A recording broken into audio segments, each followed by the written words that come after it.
हमें पता है कि एक समय पर डायनासोर इस धरती पर राज किया करते थे, तो क्या वैसे ही आग उगलने वाले ड्रैगन्स भी सच में हुआ करते थे? चाइनीज लोग ड्रैगन्स को मानते हैं और उनके अनुसार आग उगलने वाले ड्रैगन्स हुआ करते थे। कई जीवों में ऐसी क्षमता होती है जो अपने अंदर से गर्म केमिकल निकाल सकते हैं, जैसे बॉम्बार्डियर बीटल जो अपने शिकार को गर्म केमिकल से जलाकर मारता है। हो सकता है ड्रैगन्स किसी पुराने समय में हुआ करते हो, पर सच तो यह है कि इनके होने का कोई भी पक्का सबूत नहीं मिला। वैसे आपको क्या लगता है? आप देख सकते हैं यहाँ पर मछली का पेट चीरकर उसमें से अंडे निकाले जा रहे हैं, पर जब पेट दबाकर भी अंडे निकाले जा सकते हैं तो फिर ये लोग मछली की जान क्यों ले लेते हैं? असल में ऐसा ज्यादातर सैल्मन और स्ट्रेजन मछलियों के साथ होता है। सैल्मन फिश अंडे देने के बाद खुद ही मर जाती है और स्ट्रेजन फिश अपने पूरे 30 साल के जीवन में सिर्फ एक बार ही अंडे देती है और इन अंडों की कीमत लाखों में होती है, जिसे केवियर कहते हैं। ये इसीलिए पेट को चीरकर निकाले जाते हैं ताकि एक भी अंडा खराब ना हो। इस मछली के होठ किसी लड़की से भी ज्यादा सॉफ्ट हैं, लेकिन इसे किस करने की गलती बिल्कुल भी मत करना, नहीं तो आपको भयानक दर्द का सामना करना पड़ेगा। असल में इस मछली को ट्रिगर फिश कहते हैं, जिसके होठ और दांत इंसानों जैसे होते हैं, पर ये बहुत ही ज्यादा एग्रेसिव होती हैं, जो डरने के बजाय अपने पास आने वाले बड़े जीवों को भी अपने दांतों से काट लेती हैं। ये दिखने में तो खूबसूरत और मासूम लगती हैं, पर किसी की भी चीखें निकालने का दम रखती हैं।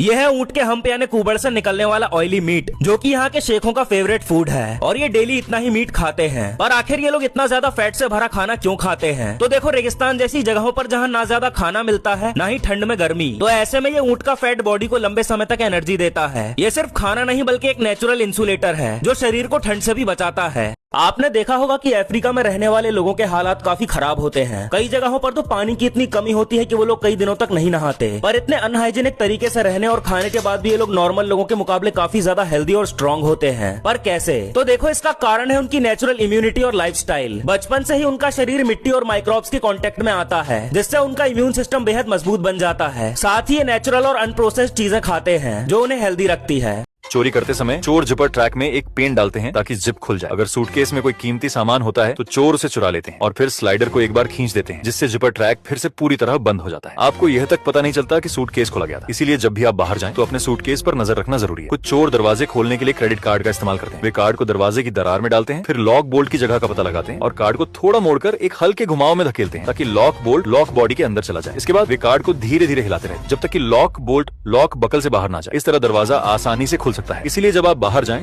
तो सुनिश्चित करें कि आपने लॉक को पूरी तरह से लॉक पोजीशन में घुमा दिया है। एक और बात, लोग मरने के बाद फिंगरप्रिंट से मोबाइल फोन को अनलॉक क्यों नहीं कर सकते? ऐसा नहीं है कि सिर्फ उंगलियों के निशान होना काफी होता है। जब कोई इंसान मर जाता है तो शरीर की नेचुरल इलेक्ट्रिकल फ्लो भी खत्म हो जाती है। ऐसे में सेंसर शरीर के माइक्रो क्यूरेंट को नहीं पकड़ पाता, इसलिए फोन अनलॉक नहीं होता। अगर कोई लाश के चेहरे से फेस अनलॉक करने की कोशिश करे तो भी फोन अनलॉक नहीं होगा, क्योंकि फोन का सेंसर थोड़ा सा मूवमेंट भी चेक करता है ताकि ये तय कर सके कि सामने एक लिविंग पर्सन है या नहीं। क्या आप जानते हैं कि चेहरा पहचान कर फोन कैसे अनलॉक होता है? जब आप फोन को अपने चेहरे के सामने रखते हैं तो उसका फ्रंट कैमरा आपके चेहरे पर हजारों अदृश्य डॉट्स प्रोजेक्ट करता है। ये डॉट्स चेहरे की संरचना को मापते हैं और एक 3D इमेज बनाते हैं। फोन बहुत तेजी से इस इमेज की तुलना पहले से सेव की गई इमेज से करता है। चाहे आपने चश्मा पहना हो या दाढ़ी रखी हो, फिर भी ये पहचान सकता है कि आप वही इंसान। अगर मिलान सही बैठता है तो फोन तुरंत अनलॉक हो जाता है। आओ देखते हैं कि मुकेश अंबानी के घर में क्या क्या है। नंबर 1, सबसे पहले ये है इंटेलिया का बड़ा सा एंट्री गेट, जहाँ सिक्योरिटी का है तगड़ा इंतजाम जो आपको अंदर घुसने नहीं देंगे। नंबर 2, फिर 6 मंजिल तक मिलेगी शानदार पार्किंग, जहाँ बहुत सारी है लग्जरी कार जिस पर अपना दिल जाओगे हार। नंबर 3, फिर 7वीं मंजिल पे मिलेगी सर्विस स्टेशन, अगर गाड़ियाँ खराब हो जाए तो यहाँ तुरंत ठीक हो जाएगी। नंबर 4, फिर बिल्डिंग में ऊपर जाने के लिए 1-2 नहीं पूरे 9 लिफ्ट मिलेंगे, वो भी आलीशान और फुल्ली ऑटोमेटिक। नंबर 5, फिर बड़े बड़े फंक्शन करने हैं तो एक बड़ा सा आलीशान हॉल है जहाँ चारों तरफ सोना ही सोना है। नंबर 6, फिर मूवी देखने के लिए एक प्राइवेट थिएटर भी है और एक बड़ा सा स्नो रूम भी है जो चिलचिलाती गर्मी में भी कड़कड़ाती सर्दी का एहसास देगा। नंबर 7, फिर घर में एक ब्यूटीफुल सा मंदिर भी है जहाँ पर सुंदर सुंदर मूर्तियाँ रखी है। नंबर 8, फिर बाकी फ्लोर में swimming pool, 5 star gym, dance bar, juice bar, yoga bar, spa, salon और मसाज रूम सब कुछ है। नंबर 9, फिर टेरिस पर 3 हेलीपैड भी है, अगर अंबानी जी को कार में जाने का मन नहीं करता तो उड़ के जा सकते हैं। नंबर 10, और सारी चीजों में मजे करने के बाद जो बिजली का बिल आता है वो भी कुछ ज्यादा नहीं, बस 70 लाख है। क्या आप बता सकते हो शेर के मुंह में ये बॉल कैसे डाली गई? क्योंकि आप कितना ही ट्राई कर लो